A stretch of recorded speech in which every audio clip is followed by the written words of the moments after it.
Praise the lord.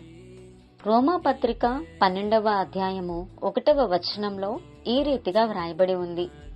కాబట్టి సహోదరులారా, పరిశుద్ధమును దేవునికి అనుకూలమునైన సజీవ యాగముగా మీ శరీరములను ఆయనకు సమర్పించుకొనుడని దేవుని వాత్సల్యమును బట్టి మిమ్మును బతిమాలుకొనుచున్నాను. ఇట్టి సేవ మీకు యుక్తమైనది.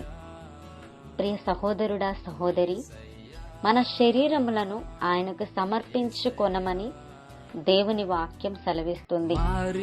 అట్టి సేవ యుక్తమైనది అంటే అది మంచిది అని దేవుని వాక్యం సెలవిస్తుంది. ఈ వాక్యమును బట్టి దేవుడు మిమ్మల్ని దీవించును గాక. ఆమెన్. God bless you.